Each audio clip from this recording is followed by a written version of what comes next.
coming with Dr. Michael Eric Dyson, a well-renowned professor, gifted writer, inspiring preacher, knowledgeable lecturer, and one of MSNBC, Fox, CNN, best media personalities that we could find. Dr. Dyson is a gifted professor who's earned his PhD in religion from Princeton University. He's taught at some of the most prestigious universities in this world, from Princeton, Brown, UNC, Chapel Hill, Columbia, DePaul, University of Pennsylvania, Georgetown, and currently at the Ivy League of the South, Vanderbilt University. He has written more than 20 books, and I'm sure everybody on this call tonight has read some of them, but one of my favorite ones is Tears We Cannot Stop, A Sermon to White America. And I hope tonight, as we get into this democracy issue, Dr. Dyson will expand more on that. Thank you, Dr. Dyson, for joining us this evening. Let me say that with every good program, there are always a lot of good women behind everything we do. I want to thank the Honorable Susan Taylor for making this happen and making sure we were able to connect with Dr. Dyson as well as Dr. Marcia Dyson, because had it not been for her, that we would have had the opportunity to have him here with us tonight. We're looking forward to his lecture tonight and looking forward to him bringing the thunder. Dr. Dyson, I will share with you that as much thunder as you bring, we have a lot of lightning in this room because thunder doesn't go without lightning. And when you look at, we have the supervisor from right outside of the Pacific Ocean ready to bring all of the waves here tonight with you. And then we got the beast right on the other side of the mighty Mississippi, the Honorable Commissioner Tammy Sawyer. We got some bad women here tonight that's ready to get down with you. Then we got the award-winning actor Hill Harper. He's going to come with you after this. At this time, I'd like for all of our team to welcome the Honorable Dr. Michael Eric Dyson, a native of Detroit, Michigan. Go Detroit. Come on, Dr. Dyson. Well, bless your heart, sir. What an honor it is to be here tonight, hanging out with the good folk on this call and throughout America, and originating from my hometown of Detroit. I got to show extra love for Detroit up in the place. Appreciate y'all letting a brother from the D hang out with you a little bit and talk about democracy and talking about whether democracy is dead or alive, and whether it is meant to be revived in our own time. So I'm looking forward to the conversation with my dear friend and good brother, Hill Harper. So I'm gonna just talk for about 15, 20. If the Holy Spirit gets into me, maybe 22. Go for it, brother. And then chop it up with Brother Hill. When we think about where we are as a nation, when we think about the democratic experiment, we think about the best and the brightest in American history of ideas. That this notion of democracy, of shared governance, of the regulation and rule by the people of the institutions which both express and articulate their identities, their ideals, and their politics. And at the same time, to recognize the just participation in the broad currents of American governance, reflecting the input, the insight, and the wisdom of ordinary citizens. This is not ideally a country to be governed by political elites who discourage the participation of ordinary citizens. This is not ideally a nation that is to be governed and ruled by aristocrats who have no intersection with and interaction with the broader populace of the American nation. So when we think about the origins of American democracy, we think about the ideals that govern the principles and practices of American life. We think about the institutional matrices which express and articulate the noble aspirations of an American people. But we also confront at the same time the radical renunciation and repudiation of the very ideas upon which the nation rests. Now, the Swedish economist Gunnar Myrdal, in his book, The American Dilemma, stated it pretty compactly. That on the one hand, we have the rule, reign, and flourishing of the noble aspirations, the high ideals of American democracy, and simultaneously, at the same time, the conflict and contradiction of those principles by practices, behaviors, organizations, and institutions that deny the very freedom, justice, and equality upon which the expression of democracy rests. So there's a wrestling match going on. There's a UFC battle going on. There's a boxing match going on. You know, given last night's results, there's a NBA championship and a contesting of two teams going on. I hope your team won. I was pulling for, the Phoenix Suns, but CP3, 16 years in the game. I was hoping that the old man would win, but the younger man seemed to have prevailed. The beast that Giannis Antetokounmpo is. But anyway, there is a tremendous tension between ideal and reality. The great poet T.S. Eliot said, between the ideal and the reality falls the shadow. And where we are in America is in the shadow. The shadow of democracy denied, the shadow of noble aspirations undercut, the shadow of the expression of our deepest and most cherished beliefs constantly contradicted and conflicted by the negative, nasty, nefarious practices of anti-democracy. So that democracy on the one hand articulates the belief that ordinary citizens can govern the institutions that they have created and the country that they build around it, and the ideals that spring from the common ground that we occupy on the one hand. And on the other hand, the ignoble contradiction of those ideas, the refusal to acknowledge that they are to be distributed toward all people, to all communities, and to all peoples. And so that essential contradiction is what we continually confront in American culture. But it's not simply the contradiction between the ideals and the practices that contradict those ideals. It is a contest of vision and imagination.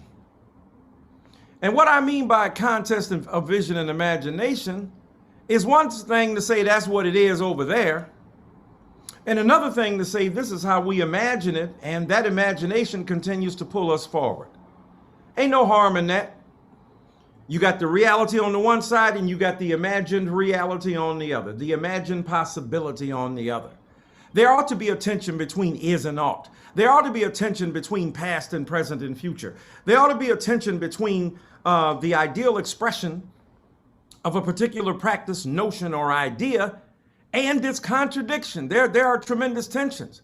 But this contest of vision and imagination is especially important now because we got debates going on in this society that claim to rest on the noble aspirations of American democratic energy, small d, and at the same time, the very people putting forth those ideas participate in communities that don't want everybody to have access to what they used to say in the church, the tree of life. And if we translate that from from sacred to secular, the Negroes I grew up with, you sometimes said circular. from the sacred to the circular, I said, will it go round in circles? I guess you had a Billy Preston conception of the beginning and end. But circle is important. Circular is important because it's the hermeneutical circle. Hermeneutic, a big word for interpretation. Ain't no beginning, ain't no end. You just jump in like hopscotch, like skipping the rope. And you get in where you fit in. Ain't no beginning, ain't no end. You just participate where you be.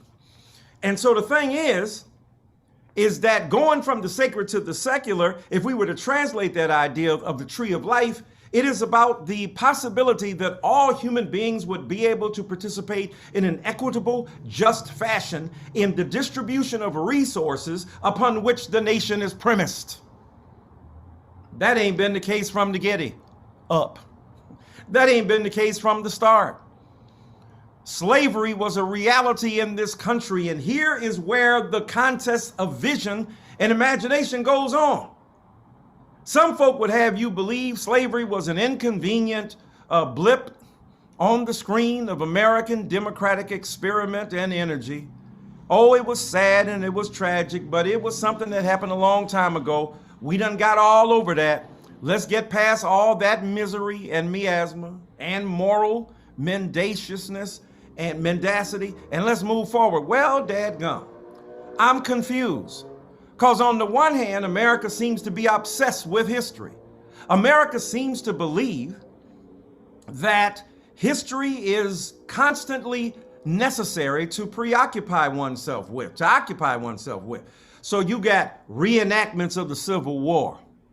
You got people, got what, 15,000 books on Abraham Lincoln, the founding fathers, the founding mothers, the founding brothers. Ain't no end of the history they can tell about how great America is. And let's retell the story of the American Revolution. And what was the American Revolution about? Did it begin in 1776 or not? On and on and on.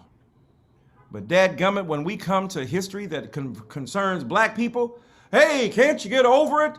Forget the past. Let's not live in the past, says the person with a Confederate flag, says the person reenacting the Civil War, says the person who can't get over the fact that I'm down here in Tennessee in Nashville, down here with country music and the Grand Ole Opry, and I'm glad to be down here with the Grand Ole Opry because I'm a big country music fan, but dadgum, can we get the history right?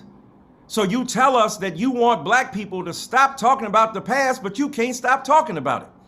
And so there is a contest between what history will adequately inform our present and what set of ideals and aspirations are the reliable basis for talking about democracy in our own day and age.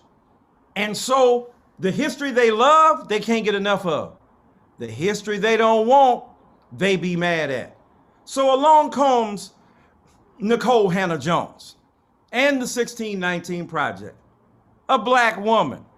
And like my good brother said, black women always in charge of the best stuff in our community. We might as well go and admit it. We try to fake like it ain't, but let's be real. The women be bringing it. I love the brothers. I love the brothers on here. We try to do the best we can, but we know sisters be running stuff. I see these men talking about, who ain't married, like, hey, what you gonna do? I say, I gotta ask my wife. Oh, you henpecked, Negro, I got hen house ways. Yes, it's true. Because I know who running stuff. And if happy wife, happy life is real, it ain't never been as real as it is now.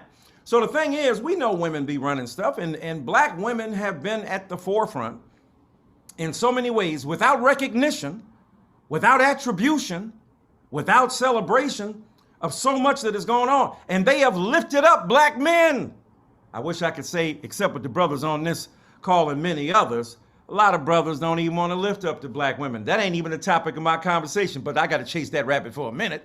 So we got all this hip hop talking about women, B's and H's and hoods and hood rats and, and all that stuff. You're talking about them, demonizing them. Dog, you can't get along without them in your life. So stop demonizing women as hood rats and chicken heads and skeezers and sluts and so on, and recognize. That's why I wrote a book called Why I Love Black Women. Because I love, it ain't that I don't love all the women in the world. I'm from the 70s. Charles. My name is Charles. Float on. That's how we did it. I don't want to go there because I'm talking about history. Y'all, that's too much for y'all. Y'all don't know nothing about the floaters. Y'all don't know nothing about the float. Charles, I'm Cancer. Float on. And ladies, if you want to, okay, I'm just saying, y'all don't know nothing about that. Me and my B, me and my H, I'm going to tell that hell for the black. No, we were singing, when you're in the center ring and their lines don't mean a thing, why don't you let me try? Y'all don't know nothing about that. You up here with little baby and the baby and baby and baby mama. Y'all don't know nothing about that. But let me get back to my point. So the thing is, women lifting us up and we haven't returned the favor.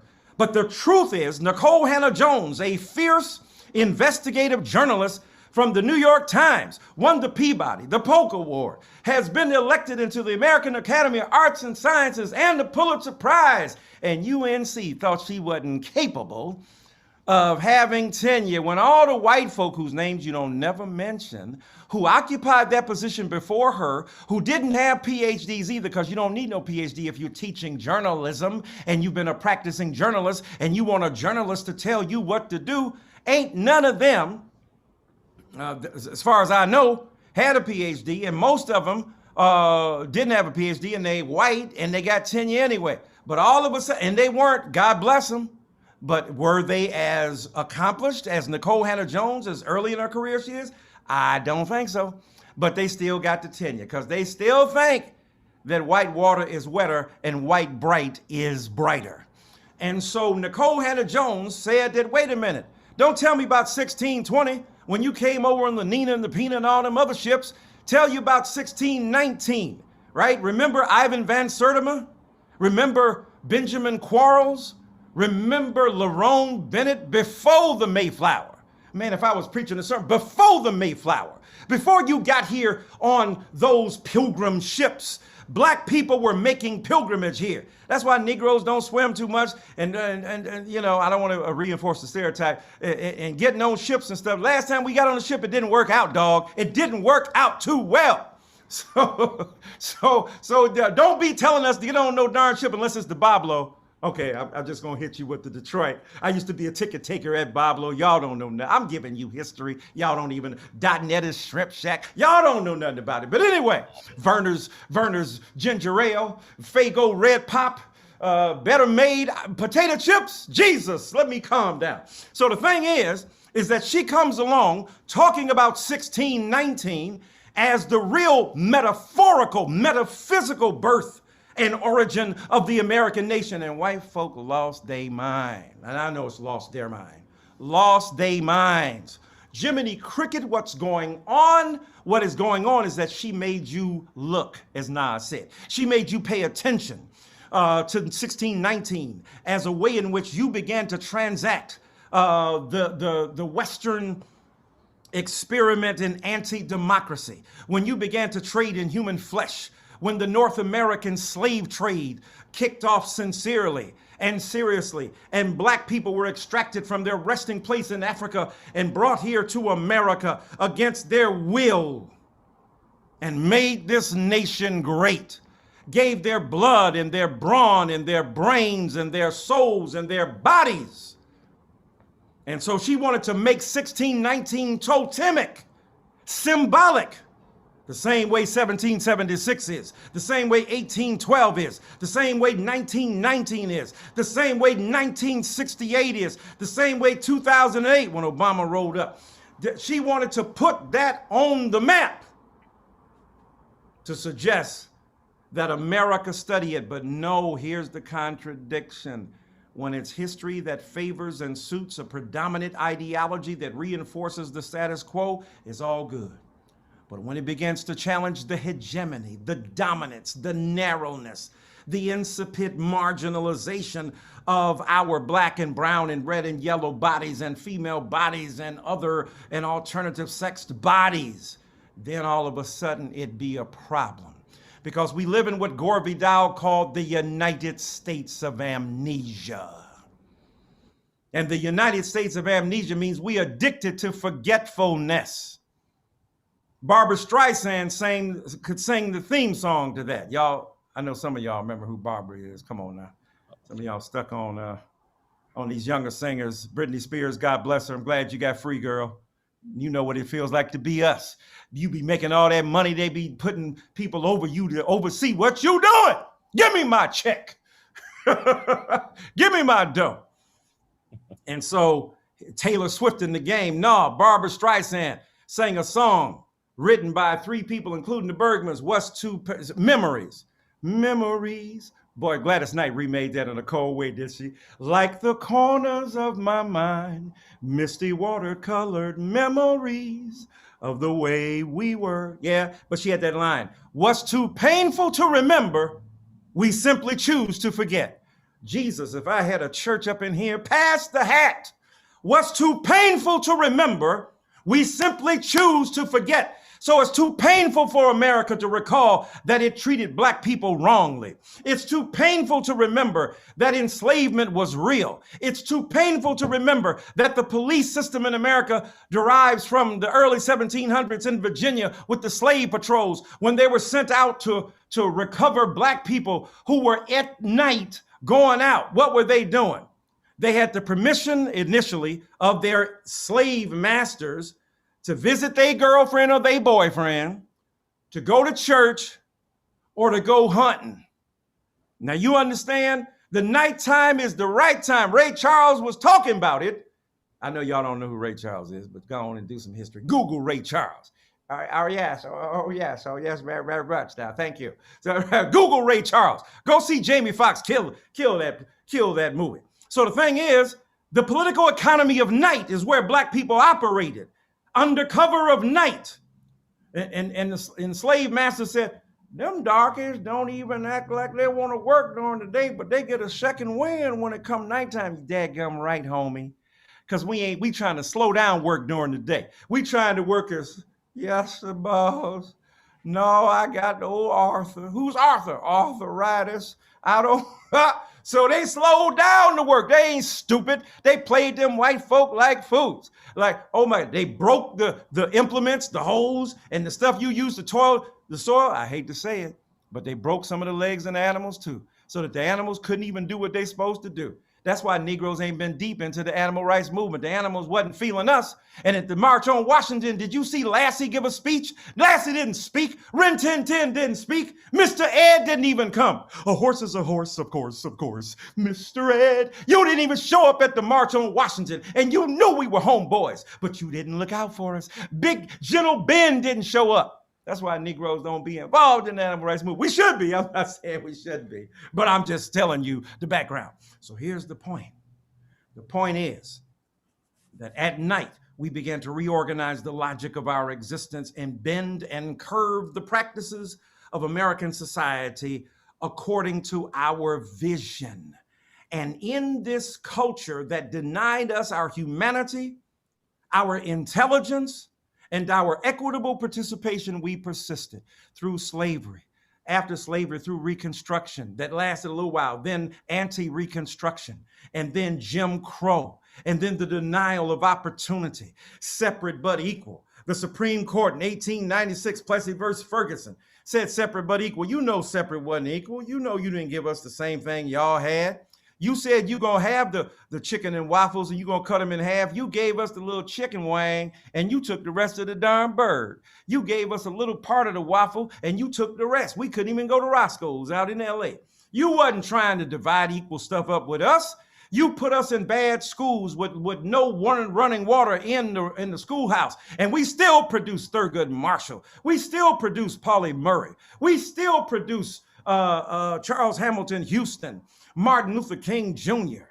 We still produce black genius, Constance Baker Motley. We don't care what you did to us. We have the determination to make democracy real. So even as we paid the price for democracy and shed blood for this nation, from slavery down to the First World War, the Civil War before then, and then one of the reasons why the notion appears in the Declaration of Independence that black people are not reliable citizens is because they said we were listening to offers from the British that were going to hook us up if we got free. Well, is you stupid? If they say they're going to free us, I'm going to put on the British and say, yes, ma'am, the curtsy is appropriate at this present moment. What the heck? If they giving you freedom, you riding with as they say in Tennessee, dance with the one that brung you. If the one that brung you showed up, you better show out with them. So yeah, they were going to hook up with the British because the British said they were going to free us, but most Negroes still stayed with an American society that denied us opportunity. Crispus Attucks, the first man to die. Don't y'all listening to Stevie Wonder? First man to die for the flag we now hold high was a black man. Come on now. You're trying to outlaw teaching history in school. Don't outlaw Black Man by Stevie Wonder. You can still get that history, right? And so here's the point, that from the very beginning of this nation to now, Black blood has been shed to preserve democracy, a democracy to which we were denied access. And now, let me bring it up to present day before I shut up. And now we are raising the question, is democracy done for? Is it done? Is it gone? Is it dead? Look at January 6th. Look at these mostly white brothers and sisters and some misguided Negroes. Just a couple of them. It's always going to be one of them. Couple of them. Stephen from Django, played by Sam Jackson. You know what I'm talking about. Even though I don't agree with the white man the other day asking the Black woman, is she a house nigger? You don't have that right, even if you're a progressive white boy, homie, to be asking if you disagree with her Blackness, right? That ain't your role and responsibility. That ain't even your privilege. And let me give you another chased rabbit here. I'll give the white folk who would ever listen to this an opportunity. I'm going to tell you when you can use the word nigger. Never! Okay, is that clear? Because they seem to be every generation. I don't get it. My God. Little Wayne uses the N-word, and so does Chris Rock, and so does Dave Chappelle. Why can't I? Because you ain't Black, bruh. One of the few privileges we got. Now, I tell you what, I'll trade you, though. Give us all the white wealth in the nation. We'll let you say the word nigger unlimited for 24 hours. You can have at it. Nigga, nigga, nigga, nigga, nigga, nigga, nigga, nigga, nigga, nigga, nigga, nigga. And we own Wall Street, we own Chevrolet, we own General Mills, we own Amazon. We could go to the moon too. And we could give Van Jones $200 million to distribute like he won't. Right. Back to my point. So I'm almost done. So here's the point, is that January 6th, when many out of control white brothers and sisters headed to the nation's capital where I was then living, right, to express their discontent with democracy working well. People were voting their consciences and articulating their ideals and saying through a legitimate process that we want a different president. They couldn't accept it. Democracy is dead for those people who continue to refuse to recognize the legitimacy of the very democracy that they've used to suppress us. But now that it doesn't work for you, you got a problem with it, right? And then number two, and I'm done here. All this talk about changing the law. Look at democracy at work here. Changing the law so they ain't got to study about race no more.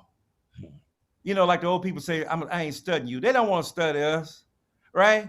So critical race theory, first of all, know what the hell you talking about. You don't even know how to spell critical race theory. You don't even know what it means. I know Kimberly Crenshaw, one of the co-founders. I know Derek Bell. I was on the cover of New Yorker magazine in 1995 with Derek Bell, one of the co-creators of critical race theory. Know what the heck you talking about before you talking about critical race theory. Ain't nobody teaching critical race theory in class, in a high school. I wish they were, but they ain't.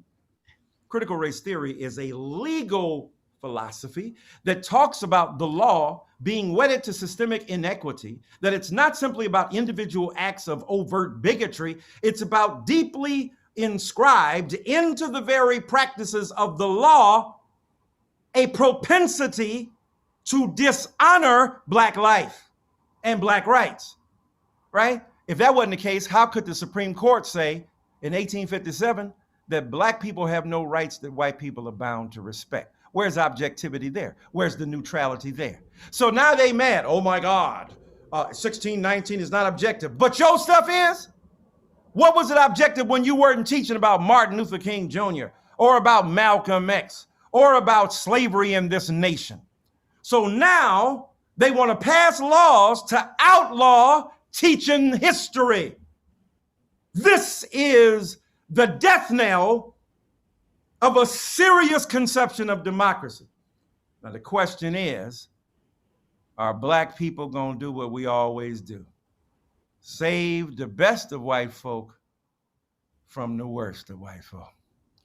And then put the best of our democratic ideals and energies on good footing because we're willing to tell the truth to an America that lives in the United States of amnesia. So for me, democracy is definitely being attacked.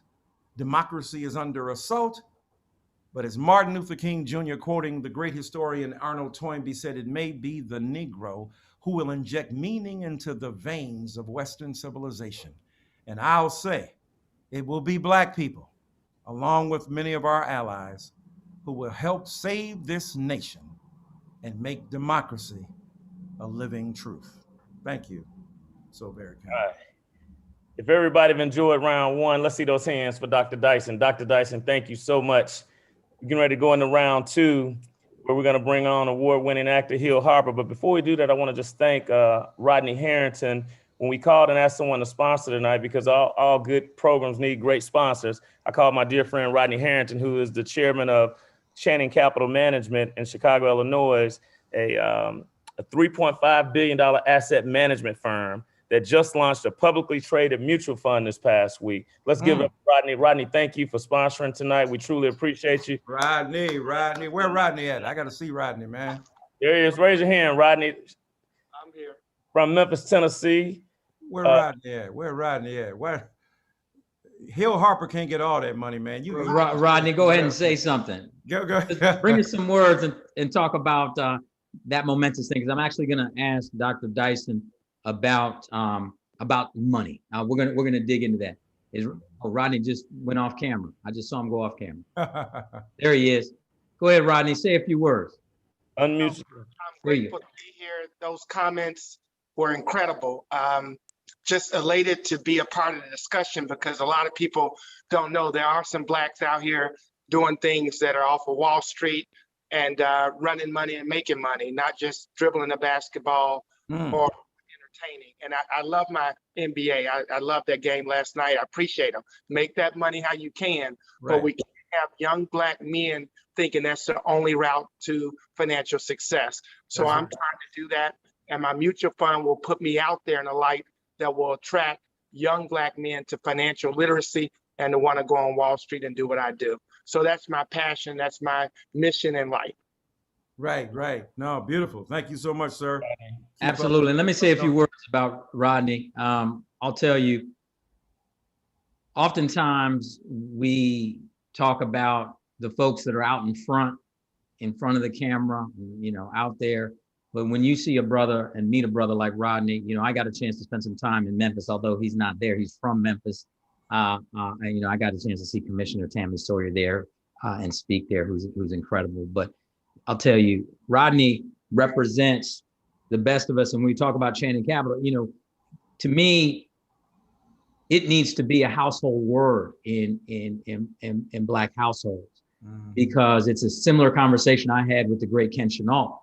Right. And I said, Brother Ken, I often use you in a speech where I talk about that, back then, years ago, I said that, that there's a man, you could take every rapper living or dead and add up his balance sheet, and they wouldn't match this man that's alive right now.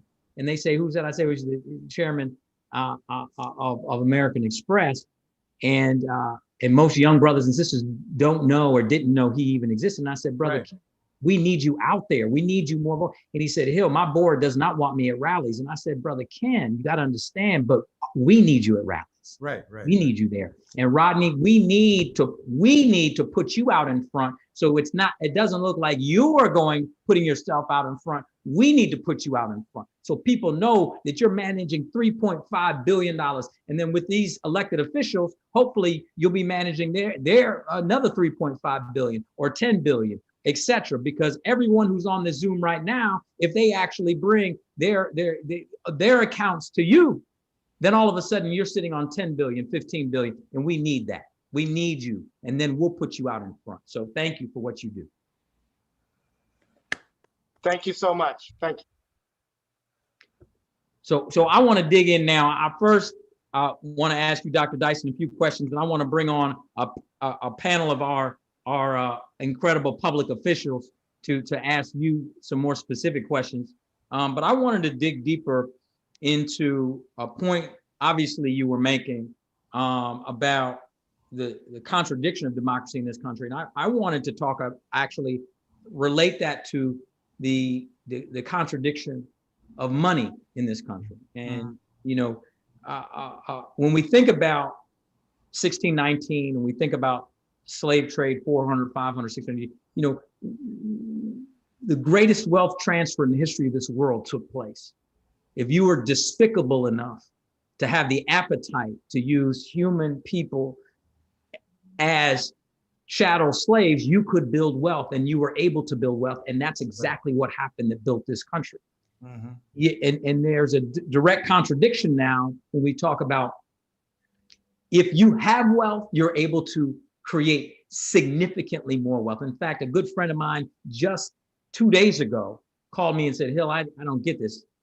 He said, I just made more money off my Apple stock in one day than I've made over the last 15 years working my primary job. Now, he holds a great deal of Apple stock, but ultimately the point is, in one day, he created more wealth for himself than 15 years of a very highly paid job. Right. That's a white boy I went to Brown University with. And he said, something's not right. I shouldn't be gaining so much wealth so quickly when I know other folks that you're working to support are actually going in the reverse. We know that the Prosperity Now had a study called The Road to Zero Wealth that predicts that Black folks in America will be at zero or negative wealth by 2053. McKinsey just came behind that study 3 weeks ago and said the pandemic moved that up 10 years to 2043. So when we talk about the contradiction that the wealthy continue to amass massive amounts of wealth and get access to cheaper and cheaper money, and we also know that the buying power of the dollar is descending, that money contradiction and the democratic contradiction seem to be going hand in hand. Could you speak to that? Because I believe, as you know, you have a very specific and incredible insight as one of our great orators and minds, that how can we think, particularly the public officials on this, think about the money that they actually control, the budgets that they control, and the fact that Black folks, many of their constituents, are literally headed to zero wealth. And at the same time, understanding there's this contradiction in democracy. How can they be thinking about those public dollars they control vis-a-vis the private dollars that their constituents have, as well as that democratic contradiction? Yeah, that's typically a brilliant analysis by the great Hill Harper, showing you that he's not just a pretty face on television. That's a brilliant brain in that God-blessed cranium. You know, it's a great point. And they are tethered, right? Because if you controlling the purse strings, you controlling the politics. And if you're controlling the politics, you darn sure controlling the purse strings. Why is it that the local government and the federal government going after Donald Trump's money men, right? Because in bed with oligarchic, democratic, small d, governmental organizations is capital, right? Capital is critical. Wealth, the accumulation of capital, such that you ain't got to work, right? Your friend was speaking about the true meaning of wealth, which means if you don't go to work no more, you still, it ain't no income, right? He said he earned more in one day than his income, right? That had been accumulated over, 15, how many ever years, is because wealth is money that works for itself. And that ultimately works for you. Income is you working for the money, right? And so there is no question that in this country, the monies, especially in retirement funds that are publicly traded, publicly held in trust, monies that are part of our tax dollars and our contributions, we don't even get a chance to manage. We don't even get a chance to, because you can derive a great benefit, as you know, from the management of those funds, even interacting with publicly held trusts under the governmental wing of influence. So if you just limit it to what we can do, what we got, the fact that we are not participating in the management of those public funds that we should ostensibly, supposedly be able to participate in, is one way of cutting us out of a whole range of things that we paying our tax dollars for, number one. Number two, absolutely right. In terms of the interconnection between wealthy business people and the government and politics. This is why the let's just say the upper echelon of American business, right? Corporate structure, giving money to both parties, because it don't make no difference who in office. They trying to be benefited by and advantaged by policies that will give tax breaks to what team wants to start a stadium in X, Y, and Z city. Poor people in the neighborhood getting displaced so you can build a stadium, but the tax break of $2-3 billion to the folk who are building, and more than that really, who are building the stadium, that get a tax break on that to reap the benefit for themselves. Just one example.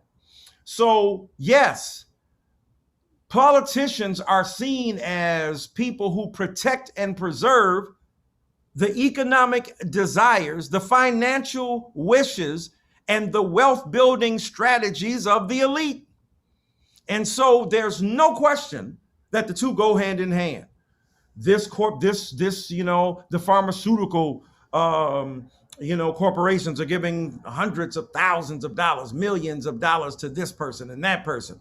Makes sense. They want some lobbyists. They want some politicians in their pockets. As they said in The Godfather, like so many politicians you have in your pockets, like so many coins, right? So it was Barzini all along, right? Just wanted to give y'all that. So the thing is, we appreciate the fact of your diversity of lexicon, and you don't just quote and do black characters. You can do everybody. Bless you, Doc. Bless you. I'm scared for my job. I'm trying to be Hill Harper when I grow up, bro. But here's the thing. So as you brilliantly said, the political figures are in place to protect and preserve the wealth, because the wealth is the infrastructure to support the politics. Okay, so before I bring them in, because I'm about to bring in so-called political figures, right, how can we embolden them? Right. How can we say, listen, clearly on the federal level, you got some people running aggressively crazy. How can we let our black local officials go as hard in the paint, as you would say, go as hard in the paint as they do? Much of the response of private conversations I have with many of them is, Hill, if I go out that hard, although I want to do it, I feel like my head will be on the chopping block, and that will be a problem. I can't just funnel these contracts to the folks I want to get. Well, Maynard Jackson did. Okay, well, it's not Maynard Jackson time. Okay, well, Coleman Young did. Well, this is a different time. It's not Coleman Young time. But so how can we? Marion Barry did.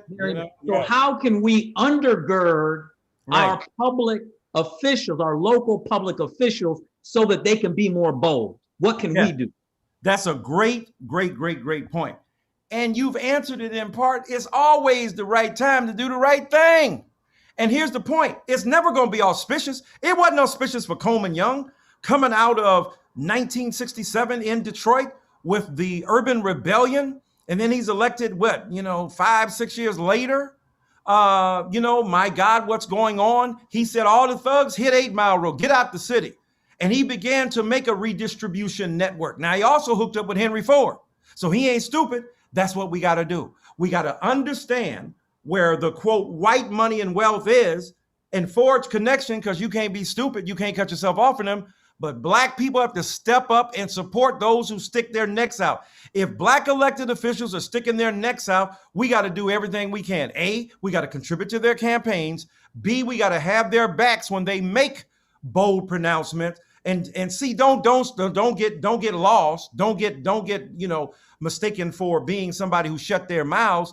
That when the people who speak up for us speak out, then all of a sudden we get lost and the like. And then thirdly, I think what's extremely important is to understand the following. Do you want the commercial or do you want the product? It's as simple as that.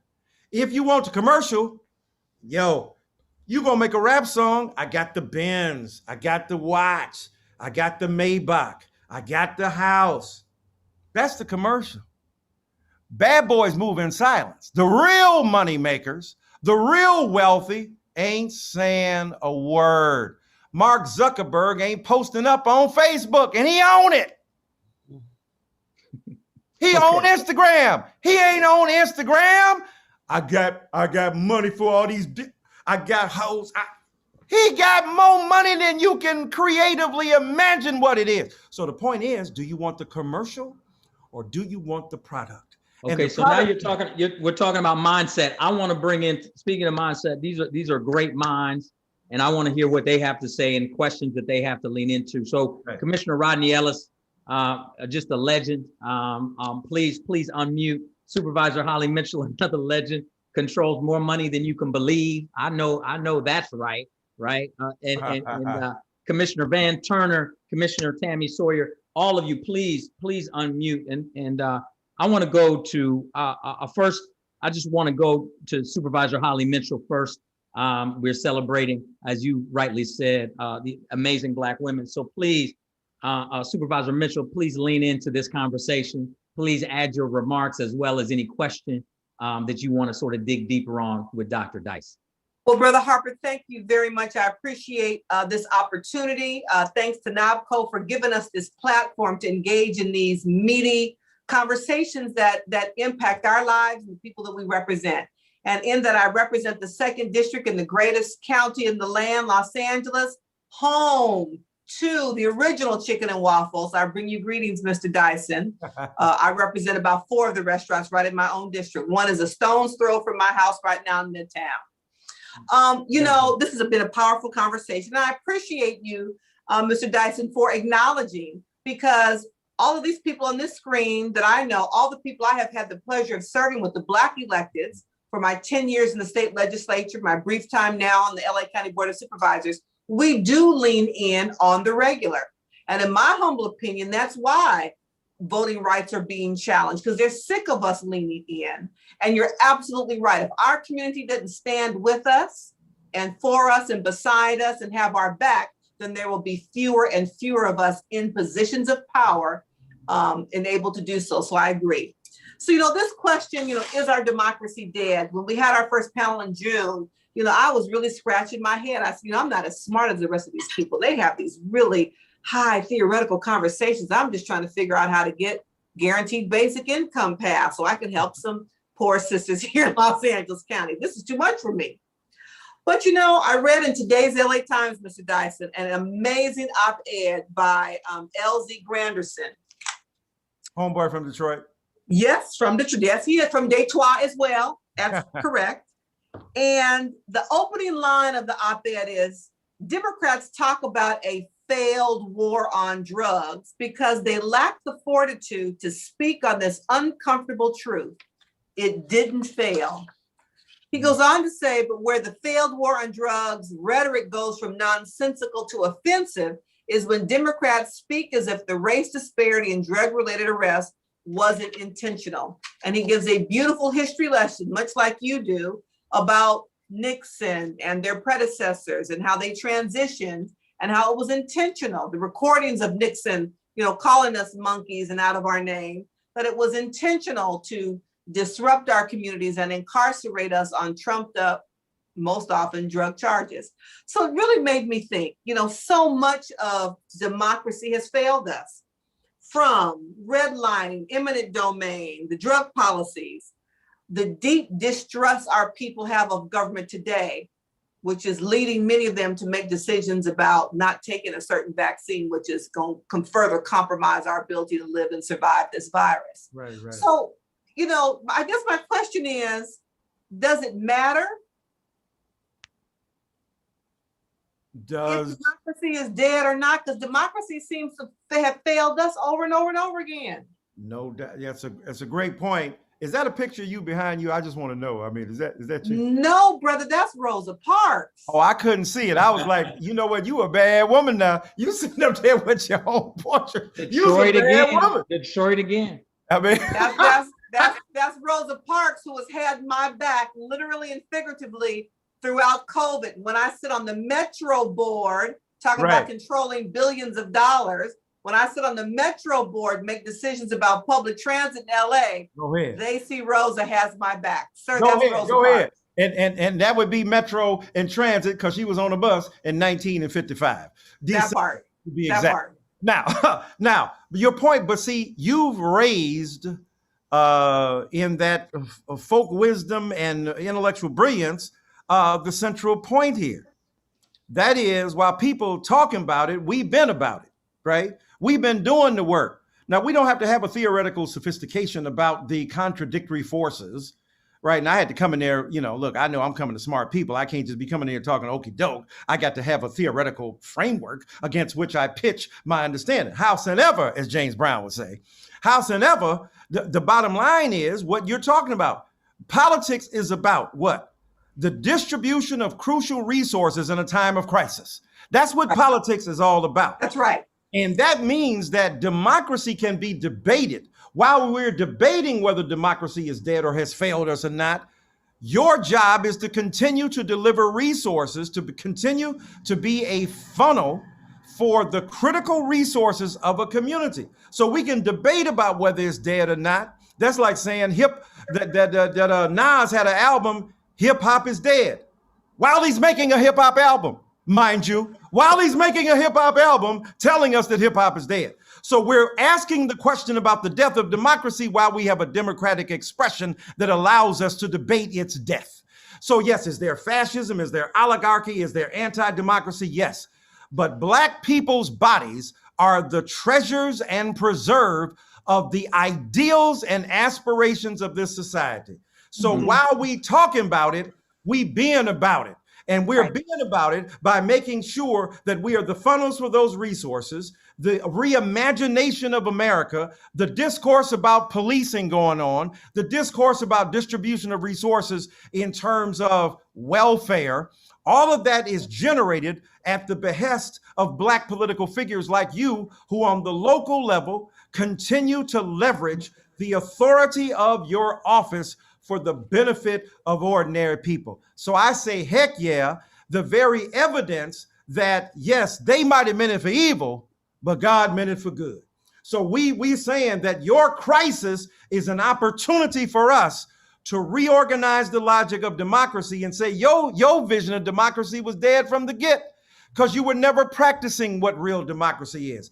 Over here, Asian people, Latino people, Pacific Island people, Black people, Latinx people, we've been practicing an alternative vision to American democracy from the very beginning. So that's why I join in celebrating what you all have been doing and how important it is to continue to do it. So thank you for that question and answer. And in my introductions, the next person I want to bring up was not in my introduction. Commissioner Larry Johnson, who's the national president of the National Association of Counties. Brother Johnson, could you please unmute and please offer some remarks and ask a question? Yes, thank you for this forum. I just been learning and listening. I just got off a community meeting that we had. We talked about economic development and rail, and how can we bring the type of development to our area. And what you said, Dr. Dyson, was so true. You have to, in the crisis, the politics play a crucial role. And then you in the position, how do you make change? But you also got to have those people who are with you when you make the change. You can't look behind you and you make a change and then you by yourself.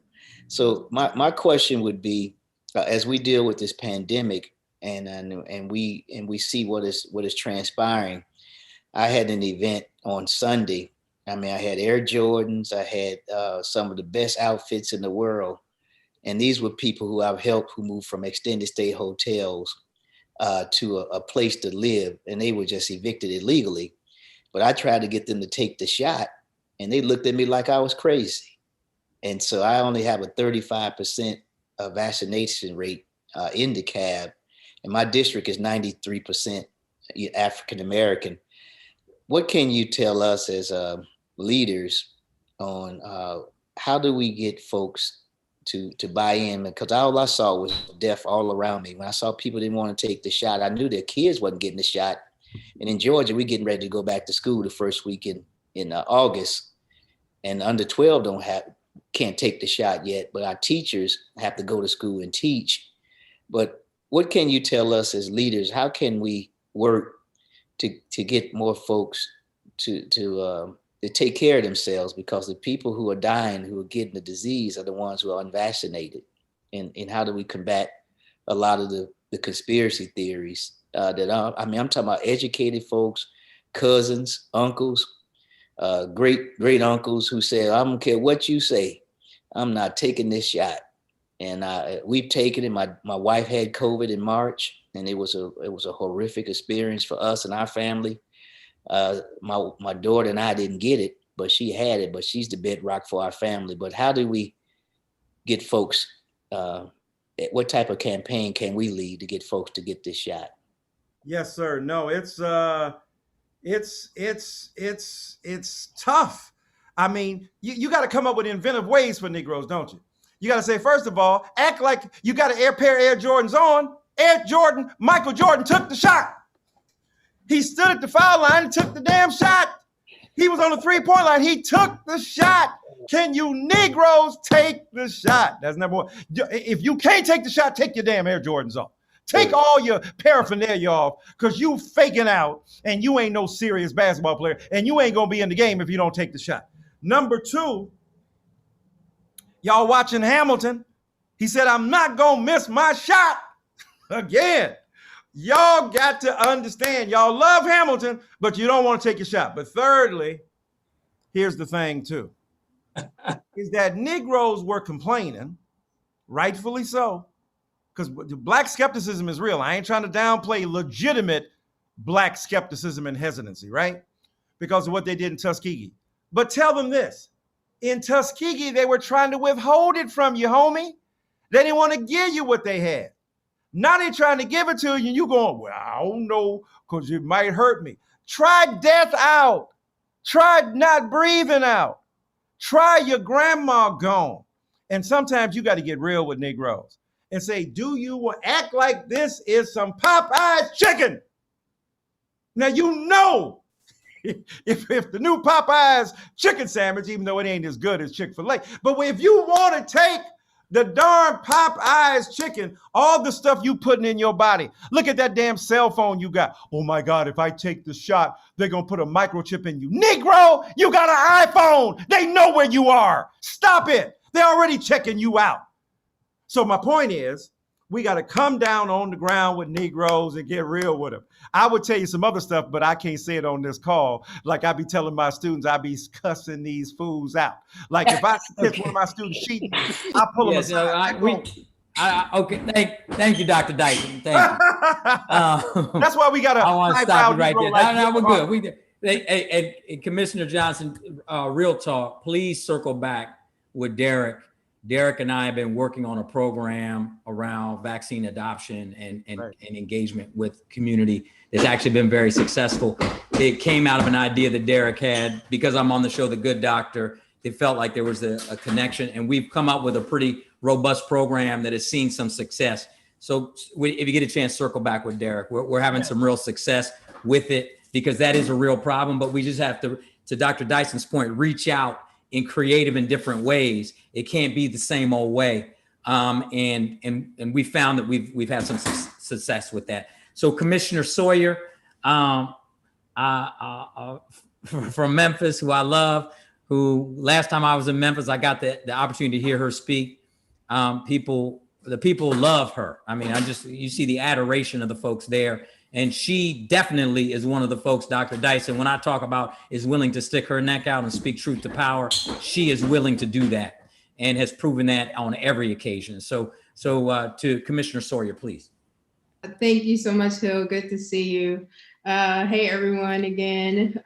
So first, Hill, you asked us a little bit about what it takes for someone to be that outspoken.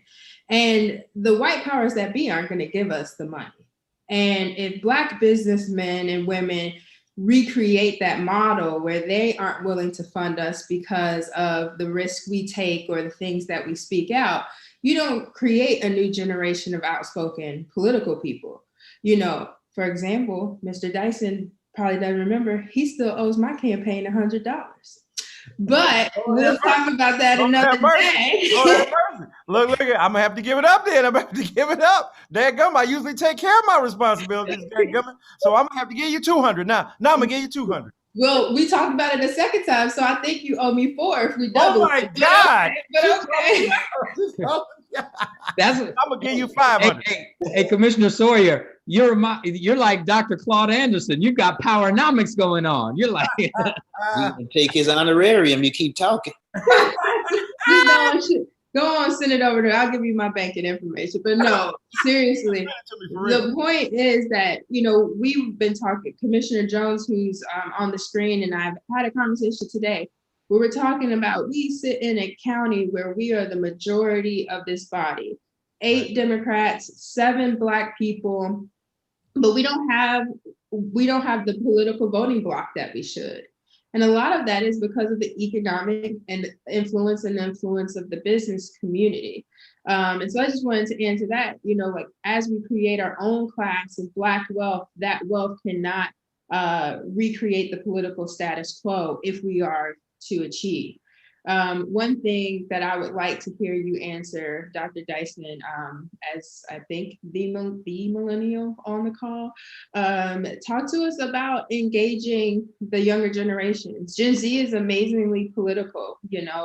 I mentor a lot of Gen Z youth. They're out there, they're ready. But as I've watched my own generation, millennials, get into our 30s and either settle down or not because we don't know how to get married, whatever it is that we're choosing to do in our 30s, what we are doing also is we're divesting from politics. We're treating it as optional instead of realizing the depth of the impact politics plays on our daily lives. And so I would love to hear your ideas on how to get folks in that 30 to 40 age group who invested or reinvested in the impact politics has on our lives. No, it's a great point. I'm trying to see if I got enough money to talk to you right now. But you don't. Clearly I ain't. But I got you though. I'm gonna pay my debt. And what I desire to do. But it's a great point you're making in terms of millennials. I wish millennials would have the same energy around politics. And I sound like some old Negro now, but I am old. I wish they had the same energy around that as they got their own media takeout or their own the Shade Room or his own, Britney Spears or, in LA County, 2551 new cases today, one day, right? Can we talk about that? I'm not saying either or. Watch Hill Harper on TV, but look at what Hill Harper is doing off TV, right? Instead of trying to cancel people, cancel your debt, cancel the ignorance, cancel the negativity. Now, I think it's important. Young people can teach us many lessons. That is, we didn't grow up with no Facebook. We had to face the book and read it. We didn't have Twitter. We couldn't swipe right and say we were doing our credit card through the hole, right? We ain't know all this new technical stuff that young people do. If Martin Luther King Jr. had Instagram, I'm going to be at the March on Washington today, and I wish you all would come out and join me and like, if you can, what I'm doing. So the thing is, he'd have had 1,000 more Negroes up in the spot. Who knows? But the point is, catch me on Facebook Live while I try to talk about white supremacy in America. So the thing is, we got folk out here doing it now. Can we leverage the authority of social media, which many millennials have done, in a powerful, positive fashion to make sure they address old school issues that ain't just for new young people? Voting rights are critical issues. And young people, well, it don't make no difference if I vote. Yes, it do. As Mary J. Blige might say, yes, it do. Yes, it do. It makes a difference, right? So voting rights. Number 2, we're talking about the COVID. I don't want to let that up yet. Brother Hill Harper's talking about what he's doing. I'm not just a doctor. I play one on TV, but I'm also playing one in real life. Well, then also we got to figure out ways to reach people where they at. My mother's 84 years old. She had the darn vaccine before I did. I said, you can't outman me, man. You can't just outman me. I got to man up. My mama, 84 years old, doing it. Not that I had a problem with it. I just didn't have access. So the thing is, We got to begin to reach Black people where they are in these churches, temples, synagogues, to try to reach them in a traditional fashion, but through the non-traditional means. And then finally, I think for Gen Z and for millennials, I see some of these young people, I'll put hands on you. I'm not my ancestors. You don't even know what your ancestors did, homie. You have no idea. But again, they didn't do the commercial. They did the real behind the scenes. There were Black people who had guns. And do you know what happens with guns? I don't need to tell you. Black people were doing interesting, progressive, aggressive, nonviolent, and some violent things that if you study your history, you'll discover and be proud of and be inspired by. And you don't have to reinvent the wheel because they've done it before you. So learning that history, distributing that knowledge, making links and Twitter threads where people educate each other is extremely valuable. But at the end of the day, love and respect young people, derive a sense of commission from their energy. Because Martin Luther King Jr. was young, 26, but the people under him, 18, 19 years old, going to those bus stops, going on those buses like John Lewis and so on, going to the sit-ins, these were younger people still. Young people are not only the future, but our progressive leaders, and we should follow them, but we got to give them some sense of what we did before so that they won't reinvent the wheel. Those are very few things that could be done among many others. And older people who promise to pay younger people their money should pay up. I know that's true too. Okay, that's fantastic. And I'll tell you, as a follow-on comment to that, you just mentioned all these social media platforms that we over-index on. Our culture has been monetized to make many of these folks billionaires, yet we don't own any of these companies. And that's why I am so committed to launching tech apps that we can monetize ourselves that are owned by us, because our culture continues to make Zuckerberg rich. We just made Clubhouse a $4 billion app because of our participation. We can go down the line with Black Twitter, et cetera. All those platforms you mentioned, we have actually created the wealth for the people who invented it. It's time we monetize our own culture and social media with our own apps and own tech platforms. So with that, I'm going to go to Commissioner Turner, who is a dynamic leader, one of the smartest brothers out there. Appreciate him. Please bring your remarks and your questions, sir. Thank you, Hill. And it's good to be here with you, Dr. Dyson. I really could just listen to you talk. I don't really have to say much.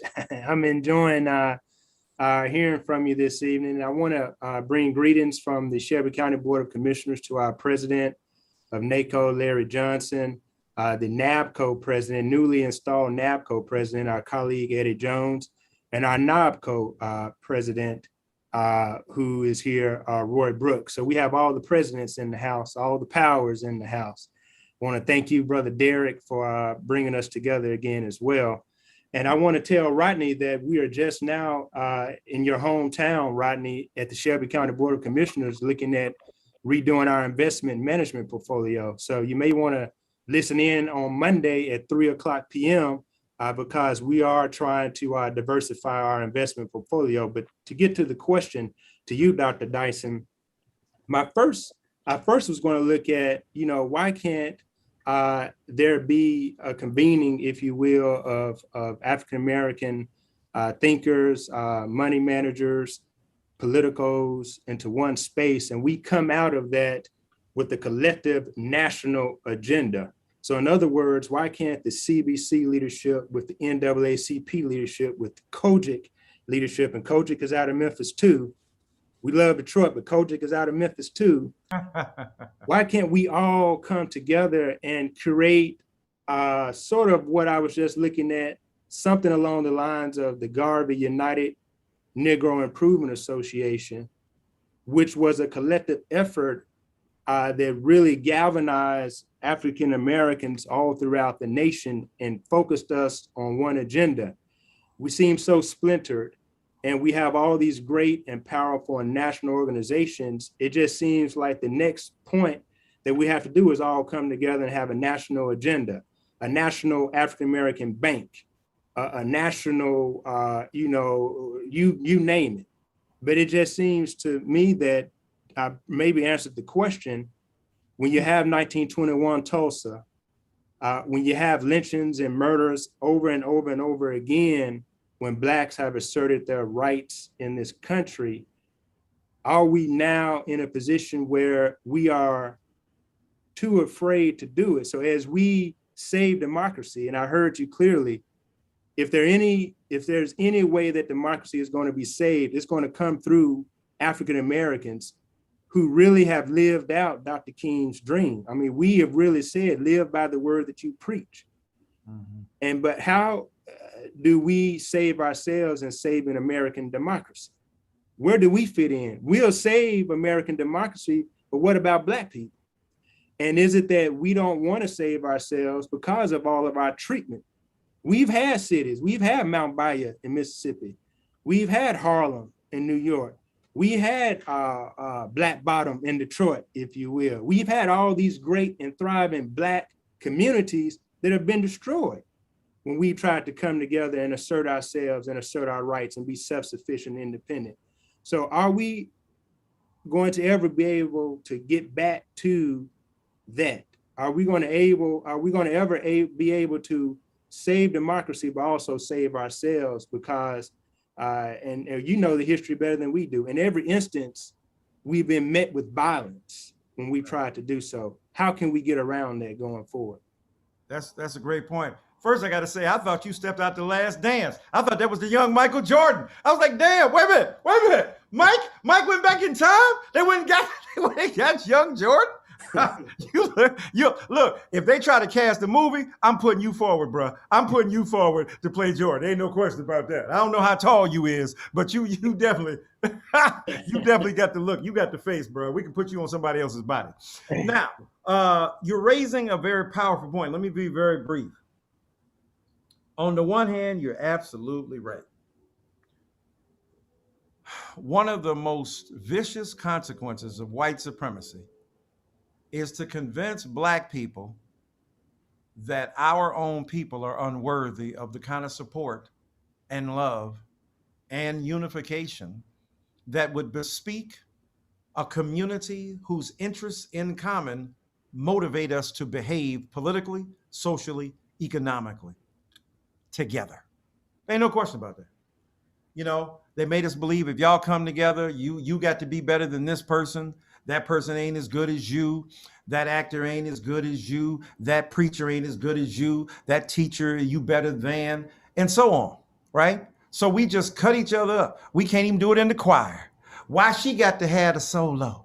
I sang too, right? Why he preaching in that church? I need to go to my church.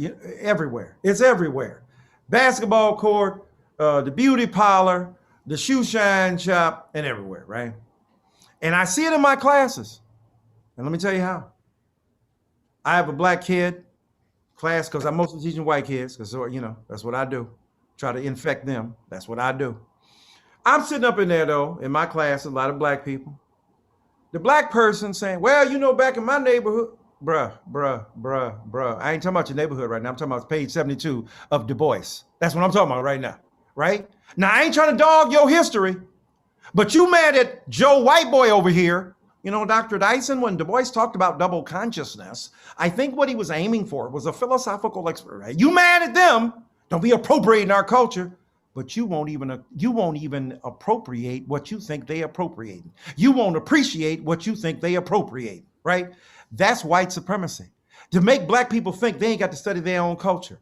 What's worse as a white supremacist premise than Black people thinking just to be born Black is to know Black? I am 62 years old, and there's some stuff I'm just learning about Black folk right now. I'm sorry. When I saw that Hidden Figures, I don't know about y'all. I ain't know that story. I didn't know that story. Y'all can act like y'all did. Maybe y'all did. I just didn't know. Hill Harper probably knew it. I did not know that story. I did not know that story. There's a lot of stuff we don't know. We didn't know about Ernest Julian. We didn't know about Ernest Just. We didn't know about Percy Julian. Ernest Just. We know about Mr. Blackwell, the mathematician. There's a lot of stuff we didn't know. So white supremacy convinces us that we ain't got to study our own culture and therefore not come together. Let me tell you something else that you might be surprised to hear. When Jay-Z said, oh, Hov, we need more of us. He said, 2 might be more than enough of us. Right, I'm messing up his lyrics. Here's my point. Black people ain't all got to come together for black people together to benefit. Because there's some black people, I don't care. Are you ever going to get along with Clarence Thomas? Just answer me that. Are you ever going to get down with Candace Owens? You might, I don't know. There are some black people, I don't give a damn how black you is and how black they are. So it's not a matter of being black. We have bought the lie. We say, well, Jews get together. Wait a minute, what Jews you talking about? Progressives? You talking about the Reformed? You talking about Jews who read Tikkun? Or you talking about Jews who read Dissent? Or you talking about Jews who read the right-wing magazine? How about National Review? We have in our mind all Jews come together. No, they don't. Now, are Polish people, Italians, Irish, are there critical moments when they do? Absolutely right. So what I'm saying to black people, have critical moments when, like Marcus Garvey, right? Instead of undercutting him, like Martin Luther King Jr. Most black people didn't get involved with the civil rights movement. Where's the mythology? That's what happens when you study your history. Most black people were not part of the freedom movement. What am I saying? I'm saying when I had a radio show, Negroes would call in, we need black unity. Okay, what space we gonna make for gay people? See, that's wrong. Adam and Eve, not Adam and Steve. Wait, slow down now. You just said black unity, but you mad at the gay people. You said black unity, but you don't want the trans. You said black unity, but you don't want black women leading you. You said black unity, but you don't want the black Hebrew. You said black unity, but you don't want the AKA, and on and on and on. So I think in order for us to succeed, we have to get rid of the notion that all black people have to be on the same page, just a few. Martin Luther King Jr., Ella Baker, Joanne Robinson, Diane Nash, John Lewis, they proved that a few conscientious fireballs can foment a revolution that will transform this world. Do I want more black people involved? Yes. Now, most black people weren't involved in the civil rights movement, but most all black people benefit from it. Let's understand that, right? So what I'm saying is that it is critical and crucial to forge connection among ourselves. But what's most important is to understand how we leverage what Hill Harper began with in terms of black wealth, in terms of black philanthropy, in terms of black social momentum for justice. And if we can foment that in our communities, we can get rid of the belief that we are not as good as the Jews. We're not as good as the Italians. We're not as good as the Lithuanians. They have much more unity. You are mythologizing them. Jews be laughing at black people talking about all their unity because they fight among themselves. Now, what they have as an advantage that we don't have is the potential to be white in a way we can't, so that they could lose themselves among the mainstream in a way that most of us, except if we like bright and almost white in passing, ain't gonna be able to do. So there's an acknowledgement of that difference. But I think the moment we surrender the necessity of feeling that every black person has to believe in every black thing, every black person ain't for every black person. And every black thing ain't for every black community. We have to allow that diversity to exist, but we forge solidarity situationally where it is necessary for us to move forward. A lot of people might not agree with that, but I think we have to stop punishing ourselves with that belief that all black people are worse than the Jews, the Poles, Italians, and Irish, and so on, and understand that all communities have splits and splinters as well.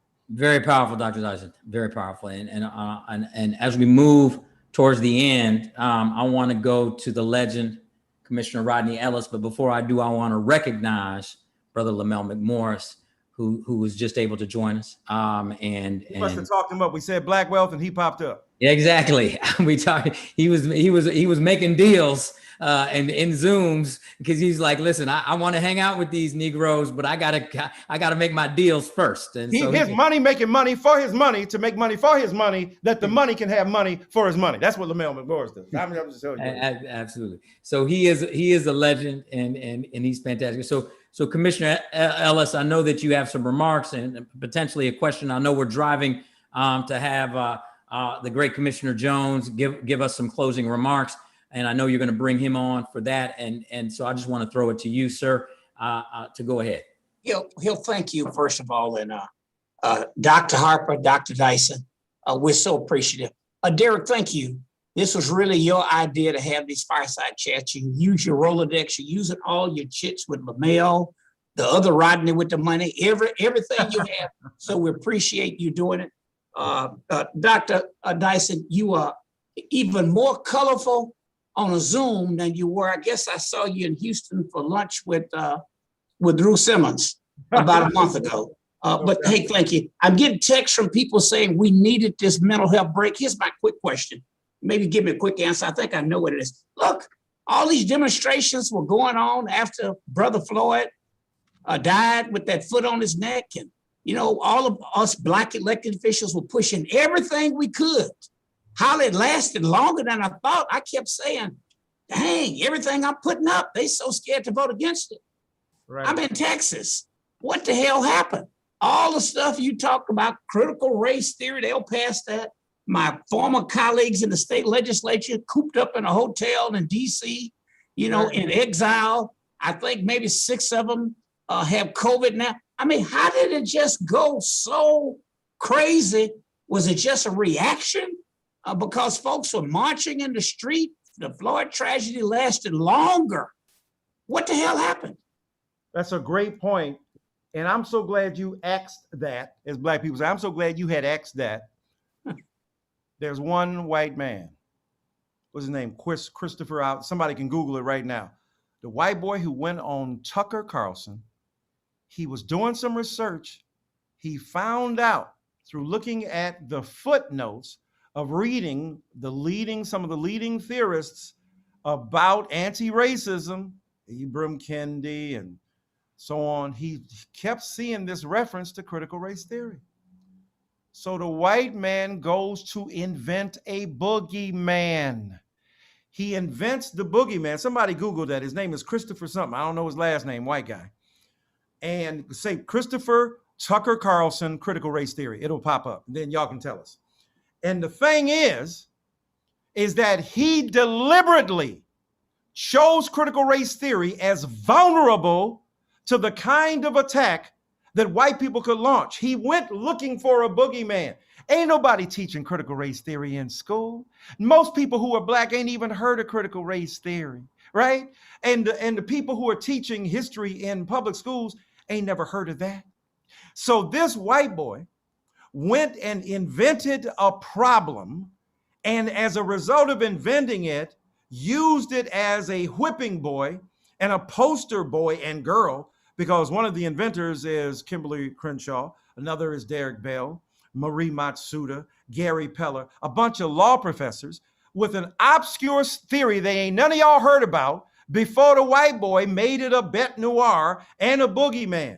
And I'm so glad you asked that, because they are deliberate, they are decisive, they are deceitful, and they are determined.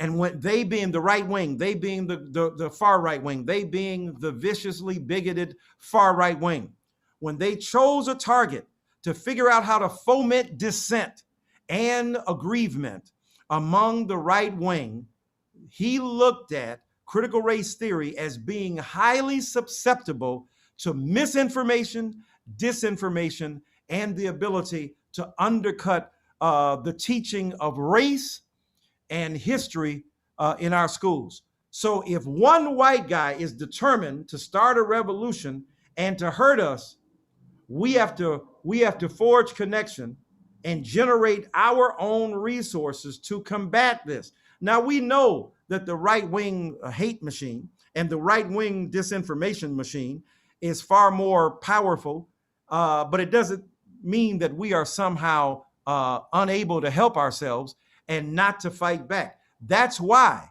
the 1619 Project is so important, because the 1619 Project was centering slavery as a critical moment of the birthing of American democracy and making Black people central actors to the drama of American society. So in one sense, the 1619 Project was both answer to and precipitating event of the whole blasted consternation and controversy over the critical race theory project and over the 1619 Project. So I'm so glad you asked that. And we got to be just as determined and critical to fight back. Christopher Rufo, and then as is pointed out in the sidebar in the chat, the New Yorker article from June 18th, how a conservative activist invented the conflict over critical race theory, Right. Without question. So thank you for that answer and that response. And Commissioner Ellis, do you want to bring on the great? I do. Eddie was my right hand when I had the privilege of heading our membership organization. There was nothing I could do where he didn't give me good advice on what to do. And when I screwed something up, it was because I didn't follow his advice. He's been a career public servant. He's an educator. He's going to take us to even greater heights than we have been in the history of our membership organization. Would you please welcome the guy who runs our county, America's county, Shelby County, Chairman Eddie Jones. Well, thank you, Rodney. Thank you, Rodney. You know, I couldn't have given myself a better introduction, but you are so right. And listen, this esteemed board of elected officials, educators, think tankers, Dr. Dyson, I can't say enough. You know, when President Johnson was up speaking and he was talking about the shot, and one of the things I thought about, and you were giving all of these different characters that came out, and he was talking about the shot, it took me back to that movie, Uncle Drew. You miss 100% of the shots you don't take. There it is. So I just wanted to throw that in. That's a great one. That's a great one, Doc. That's a great one. Yes. Yeah, so absolutely. And listen, to my colleagues who I serve with, Commissioner Sawyer, Commissioner Turner, I thank them. We have a lot of debates back and forth, but to everything that we've heard today, and there are a lot of members of NABCO that is online. I see Commissioner Brooks, I see Clerk Habert, and there's some others that are from Shelby County that are here. And so what I want to say, and I look at the participants, we have 55. We should have 200 or more on this call to get this information, because it is a wealth of information that takes us from one place to the next. And as we talk about, is democracy dead? Here's what I would say about the state that I come out of. We just went to a permitless handgun carry. So now you can carry a weapon and you don't need a permit. But we didn't read the full bill. And so if we are talking about democracy, basically, if you carry, you have a misdemeanor in your past, your misdemeanor has now been elevated to a felony. And so what can we not do when we have a felony? We can't vote. And so a lot of the laws in our democracies and what we are fighting for is being lost because we're not educating our people of things that are happening. And so I think we need to be out there more, educating, speaking to truth to power, so that as we think about democracy, that we're not losing all that we have gained from those past leaders like John Lewis and all of those who fought on our behalf. And I just simply want to say, and I don't have a question to ask because I'm supposed to give closing remarks, and then we're going to bring Roy Brooks. But what I want to say to all of the participants and listeners out there, please, this is a series of conversations that we're having. Share it with your colleagues, bring them on. We're going to bring on more amazing speakers like Dr. Dyson, Hill Harper, and all of them, Holly Mitchell, Liddell Morris. And so with that being said, I want that to be my closing remarks is that we take this back out and share it with our colleagues. And as the series happen, I want to see better participation from our people. Thank you, President Jones. Appreciate the words. Before we bring our chairman on, I know we're running just a few minutes over. I do want to have LaMel McMorris say at least one or two things. We appreciate you. We know you were in class working on that PhD. Thank you so much. If you could just say something real quick, LaMel. Fascinating. Thank you very much, Derek Alpert, and to the commissioners, my brother Hill, brother Turner, brother Ellis, who's basically, he and his wife have raised me. Ms. Holton, thank you for making sure I was on this call. I just commend you. And Dr. Dyson, especially, you'll appreciate this. The class that I was just on prior to coming on is entitled Political and Moral Ethical Dilemmas. And you know, I had a question for you, but it would take us another 5 hours on this call. But I'll tell you that as someone who works in and around politics and engaged in this study, Derek, Commissioner Jones, Commissioner Ellis, Ms. Holton, and others, Brother Hill, Dr. Dyson, I don't think you realize how revolutionary what you're doing is. By engaging in these fireside chats as public servants, I don't look at you as politicians. Politicians don't do these deep dives. As public servants, you are now taking not just yourselves, but our community to a level where we need. And I'm extremely humbled and honored to support this in any way, shape I can. I am absolutely energized and thrilled and humbled by these discussions. And I commend you all for taking these steps. Thank you, LaMel.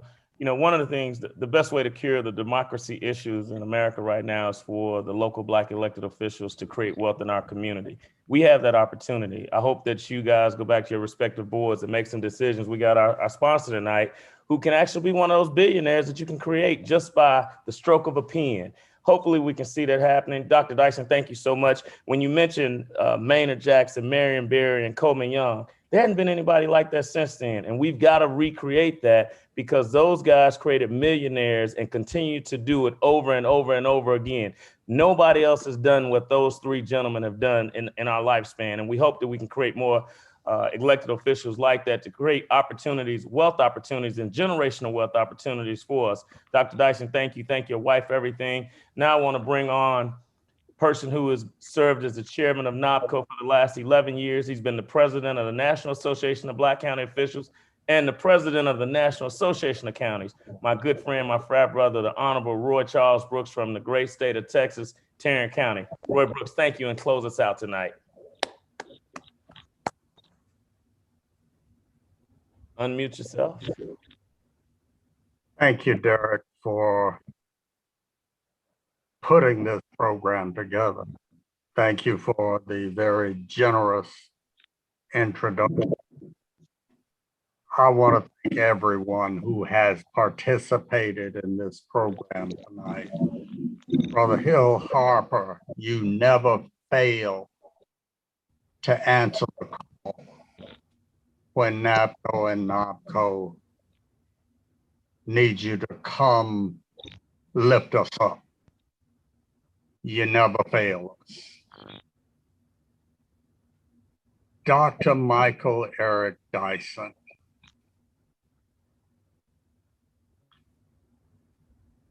The first time I heard the phrase public intellectual, it was used to describe you. Now, you and I go back a long way. My favorite book of yours is Between God and Gangster Rap. That goes way, way back. And once you go through all of the dichotomies like you like to do, between the sacred and the profane, and all of that. The bottom line is that we choose God. We as a people choose God. And we thank him for blessing us with this family of public servants that comes together frequently to discuss issues, to develop best practices, to just hold each other together and hold each other up, and in some ways hold each other accountable for doing the hard work of advancing the interests of Black folk living in counties in America. We are grateful for the privileges that we have. Gentlemen, tonight you have raised our profile in America as thought leaders. NOBCO and NABCO are coming out.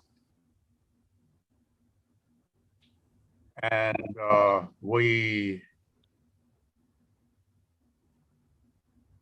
have been empowered to lead in a very great way. I thank you all for participating with us tonight. It's been a great evening of enlightening conversation and dialogue. What you got coming up next, Derek?